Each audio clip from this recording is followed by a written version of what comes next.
বা টাকার লোভে মার মতো মহিলার সাথে থাকতেছি, বা এইগুলো সে বলে যে আমরা লিভ টুগেদারে ছিলাম বা একসাথে ছিলাম, এক বিছানায় এগুলো হচ্ছে। ওর সাথে একটা ভালো রিলেশন ছিল আমার। ওর বাসা হচ্ছে ডুপ্লেক্স। আমি দোতলায়, আমি নিচতলায় থাকতাম, ও দোতলায় থাকতো। ওর রুম আলাদা ছিল, আমার রুম আলাদা ছিল, কিন্তু কাজের ক্ষেত্রে আমরা একসাথেই থাকতাম বেশিরভাগ সময়। যখন শুট করতাম একসাথে থাকতাম, আবার ঘুমানোর সময় নিজেরা নিজের মতো থাকতাম। ঠিক, কারণ আপনারা শুধু ভিডিওতেই দেখেন, কন্টেন্টে আমরা যা দেখাই তাই জানেন, কিন্তু পার্সোনাল লাইফের কোনো কিছু আপনারা জানেন না। সো আমরা বলছি আমরা ওরকম ইলিগেল বা কি বলে খারাপ কোনো রিলেশনে ছিলাম না। আমরা একে অপরকে ভালোবাসতাম অনেক ভালো ছিলাম, কিন্তু কিছু কিছু ব্যবহারের কারণে আমি এখন চলে আসছি। ওর মতন আমি, আমার মতন আমি চাই না ওর লাইফ ব্যাক যেতে। সো ওর মতো থাকুক। ও যদিও আরো নতুন কোনো ছেলে নিয়ে কন্টেন্ট করে, তো আমার কোনো সমস্যা নেই। আলহামদুলিল্লাহ ভালো। আমি এটাই চাই, খুব শীঘ্রই একজনকে পেয়ে যাক এন্ড ভালো ভালো কন্টেন্ট করুক, তাকে নিয়ে কাপড় ব্লগ করুক। বললাম তো যে ভালো ভালো থাকো, ভালো ভালো ব্লগ করো, আর আগামীতে যে আসবে তাকে নিয়ে সুন্দর সুন্দর ব্লগ করো, ট্রাভেল করো, বিদেশ ঘুরো, সুন্দর হবে। আচ্ছা, আমি জানি না ওর মনে কি আছে। ও যদি পার্সোনালি দেখা করতে আসতো তো পার্সোনালি আসতো, যেহেতু প্রেস নিয়ে আসছে তো তার মানে ওইরকম কিছু একটা শুনতেছে। তারপরে 4টা বছর আমি এগুলো শুনেছিলাম, কারণ মানুষ বলবেই, মানুষ বলারই মানুষ। কারণ ও কিন্তু ওর দিক থেকে ভালো ছিল, বা ওর দিক থেকে ক্লিয়ার করতে চাইছে।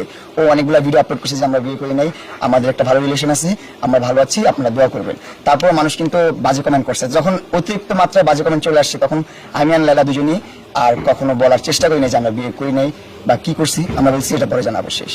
কারণ জানে লাভ কি, জানে যদি আপনারা জানতে চান না, তারপরে জানা লাভ নাই, তো তাই আমরা জানাই নাই। পরে লাইলার অ্যাকাউন্টে যত টাকা আসতো সব লাইলার অ্যাকাউন্টেই যাইতো, ওর কাছেই থাকতো। মাঝে মধ্যে আমাদের যদি কিছু কিনতে ইচ্ছে করতো, ওই ব্যাংক থেকে টাকা তুলতাম, আমার ব্যাংক থেকে তুলতাম, এরকম ভাবে। কিন্তু যার যারটা তার অ্যাকাউন্টে যেত, যার যারটা তার সেপারেট। প্রিন্স মামুনের ফেসবুক পেজ বা ইউটিউব চ্যানেল কয়টা? আমার পেজ একটা, ইউটিউব চ্যানেল একটা, এন্ড কিছুদিন আগে আমার টিকটক অ্যাকাউন্টটা ব্যান হয়ে গেছে। ইনশাল্লাহ ব্যাক চলে আসবে। টিকটক কমিউনিটির কাছে অ্যাপ্লাই করা হয়েছে, চলে আসবে ইনশাল্লাহ। হবে একটা রিয়েল অ্যাকাউন্ট আছে পেজ, আর কয়েকটা ছোট ছোট শর্টস আছে, যেমন হচ্ছে কয়েকটাতে লাইভ করে, কয়েকটাতে ব্লগ করে, কিছুতে শর্টস আপলোড করে, এগুলো আর কি মিলাঝিলা আছে অনেকগুলো। অবশ্যই ও তো আমার আগে অনেক আগে এগিয়ে গেছে। ওর তো কিছুই ছিল না সোশ্যাল মিডিয়াতে, কিন্তু ওর অনেক হয়েছে। মানে এখন আমি মনে করি যে আমার হয়েছে। আমি এটা নিয়ে কখনো মানে মন খারাপ করি না, বা এটা নিয়ে কখনো চিন্তা ভাবনা করি না। আমি আউটসাইড কাজ করলে তো নিতাম অবশ্যই, পেমেন্ট ছাড়া তো কাজ করবো না আউটসাইড যখন কাজ করি। কিন্তু লায়লা যখন কাজ করে, ওগুলো তো পেমেন্ট কিসের? আমরা তো একসাথে ছিলাম, আমি ওরে কাজ করে দিতাম, একসাথে কাজ করতাম। ওর এডিটিং যা ছিল, ওর কন্টেন্ট সবকিছু আমি করে দিতাম। এখনো মোটামুটি এডিট করতে পারে, মোটামুটি ভিডিও করতে পারে, মোটামুটি লাইভও করতে পারে, মোটামুটি অনেক কিছু শিখে গেছে। আমার থেকে এক্সপার্ট এখন ও বেশি। এখন আরো যে কর্পোরেট ইস্যু আছে, এগুলো সবকিছু নিজে নিজে সলভ করতে পারে, আমার চেয়ে ভালো পারে। নাই, সে আমাকে 20 লাখ দিয়ে 50 লাখ আমাকে, আমার কোনো টেনশন নাই। কিন্তু সে যে একটা ভালোবাসা দেখাইছে, এটাই অনেক দামি আমার কাছে। টাকাটা ম্যাটার না আমার কাছে। যে সে ভালোবাসা দেখাইতেছে, সহানুভূতি দেখাইছে আমার উপর তার যে একটা আদর দেখাইছে, সেটাই আমার কাছে অনেক দামি। কোটি কোটি টাকার চেয়ে বেশি দামি ছিল এটা। ও আমাকে আমার চেহারা বিক্রি করে, বা আমার বিক্রি করে, ও পেজ করুক, টিকটক অ্যাকাউন্ট করুক, 1000টাই পেজ বানাক, 1000টা ইউটিউব চ্যানেল বানাক, হাজার কোটি টাকা আমাকে, আমার কোনো টেনশন নেই। ওই টাকার উপর কোনো ইয়ে নেই, লোভ লালসা বা ওইটার উপর কোনো আমার দাবি ওরকম কিছু নাই।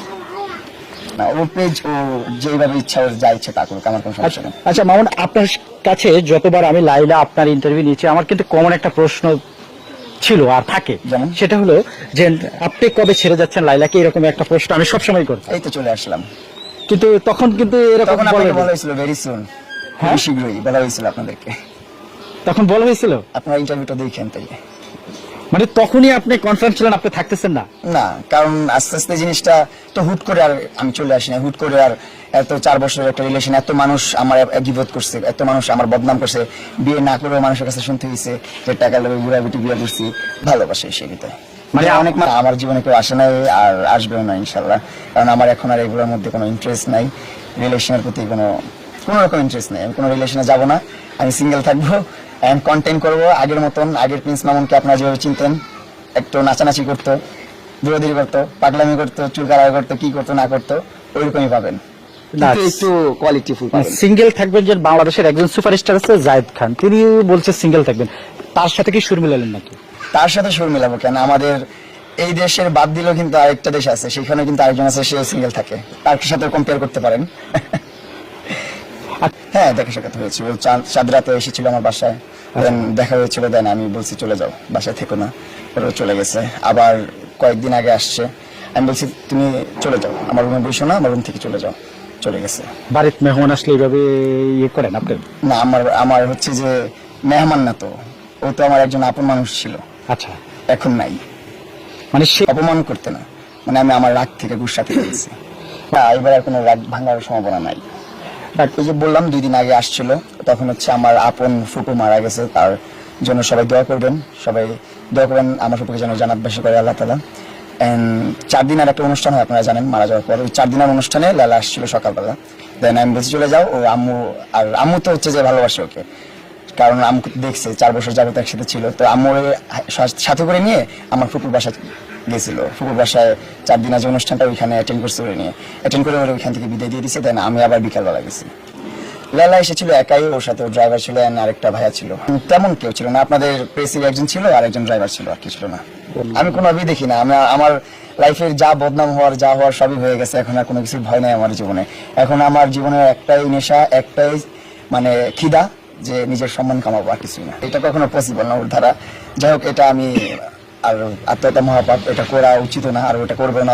যথেষ্ট বুদ্ধিমান আর বুদ্ধিমতী, এটা কখনো করবে না, কারণ ও যথেষ্ট বুদ্ধিমতী, হচ্ছে যে ও বুঝে। আর আত্মহত্যা মহাপাপ, এটা কখনো করবে না। ও যদি আমার কোনো ক্ষতি করতে চায় আমি মেনে নিব, সমস্যা নেই, আমার ক্ষতি করতে পারো, নো প্রবলেম। রাস্তার উদ্দেশ্যে এটাই বলতে চাচ্ছি, আপনি আপনার মতন লাইফ লিড করেন, আমার কথা ভুলে যান, সবকিছুর আলাপ ভুলে যেয়ে নিজের মতো করে আবার নতুন করে সবকিছু শুরু করেন। মানুষের ব্যাড কমেন্টসও আসবে না, সবকিছু ভালো ভালো কমেন্টস করবে। এখন থেকে দেখবো জনগণ কি করে, কি কমেন্টস করে। যদি খারাপ কমেন্টস করে তাহলে আসলে আপনারা বিকৃত মস্তিষ্কের মানুষ, কারণ একটা মানুষ যে 2টা মানুষের রিলেশন নিয়ে আপনারা বাজে মন্তব্য করছেন, তারা কিন্তু এখন আলাদা হয়ে গেছে। এখন তাদেরকে যদি অ্যাপ্রিসিয়েট করতে পারেন, ভালো কমেন্ট করতে পারেন, তাহলে কমেন্ট করবেন। যেমন আমাকে ভালো কমেন্ট করতে হলে করবেন, না করলে ব্লক করে দিবেন। আমার পেজ দেখার দরকার নেই আপনার, বা কমেন্ট করার দরকার নেই, বা লাইলাকেও বাজে কমেন্ট করার দরকার নেই। আচ্ছা, আপনি লাইলাকে তুমি করে বলতেন, তাই না? তুমি করে বলি, আবার মাঝে মধ্যে আপনি করে বলি। এই যে এখন 10-এর মধ্যে 10, মানে তিক্ততার ক্ষেত্রে 10-এর ভিতরে 10। 10-এর মধ্যে 10 পসিবল না, আমার কোনো ইচ্ছা নাই। আরে এখন আর কি করবো, এখন হচ্ছে যেহেতু আমার একটা ফেসবুক পেজ আছে, আমার পেজে এখন শর্টস কন্টেন্ট দিব, হাসির কন্টেন্ট দিব, বা বিনোদনের কন্টেন্ট দিব, বা কি বলে শিক্ষামূলক কিছু কন্টেন্ট আছে যেগুলো মাঝে মধ্যে স্ক্রিপ্ট চলে আসে, তখন ওই কন্টেন্টগুলো দিব। সো আপনারা অবশ্যই আমার পেজটা ফলো করে পাশে থাকবেন, আপনি আমাকে সাপোর্ট করবেন।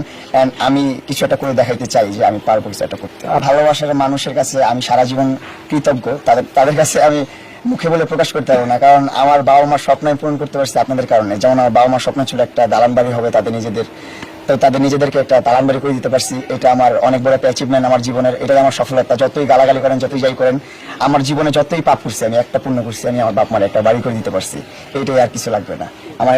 আর হেটার যারা আছেন তাদেরকেও লাভ ইউ, কারণ আপনারা তো এত সময় ব্যয় করতেছেন, সময় ব্যয় করে আমাকে দেখতেছেন, কি করতেছি না করতেছি, কই যেতেছি, কি পড়লাম না পড়লাম, কি বললাম, মুখটা কেমন করলাম, সবকিছু লক্ষ্য করতেছেন। কোন জায়গা থেকে খুদ ধরবেন, খুদ ধরার জন্য কিন্তু বেশি লক্ষ্য দিয়ে দেখতে হয়, আপনারা খেয়াল করবেন। যারা নর্মালি দেখে, যারা ফ্যান তারা নর্মালি ভিডিও দেখে, যারা হেটার্স তারা গভীর ভাবে ভিডিওটা দেখে, যে সে কি করতেছে, কি বলতেছে, মুখটা কিভাবে নড়াইতেছে, সব কিছু খুদ ধরতে চায়। তো আপনারা আমার রিয়েল প্রকৃত ফ্যান, সো লাভ ইউ, দোয়া করবেন আমার জন্য, আমি আপনাদের জন্য অনেক বেশি দোয়া করি। আপনি যখন বেশি কষ্ট পান, ধরেন লাইলাকে আমি তিক্ততার ক্ষেত্রে আপনি 10-এ 10 দিয়েছেন, যখন বেশি কষ্ট পান আসলে তখন কার কথা বেশি মনে পড়ে এবং কার কাছে ফিরে আসেন? দুনিয়ায় যত কষ্ট পাই, এক পৃথিবী সমান যদি কষ্ট আমার মনে থাকে, আমি যখন আমার মার কোলে চলে আসি, তখন সব ঠিক হয়ে যায়, সব শান্তি লাগে, মনে হয় আমি জান্নাতে চলে আসছি। গান যখন ওর সাথে শুট করছি তখন ওর সাথে রিলেশনটা ছিল, যখন রিলিজ হয়েছে তখন ওর সাথে রিলেশনটা ব্রেকআপ হয়ে গেছে, তাই আমি ওইটা নিয়ে আর ওরকম ভাবে অনুষ্ঠান বা ওইটা নিয়ে অনেক আগ্রহ দেখাই নাই। কিন্তু ওইটা ভালো ভিউ আসছে, অনেক সাড়া ফেলছে, পুরো ইচ্ছা কাঁপাইছে ওই গানটা।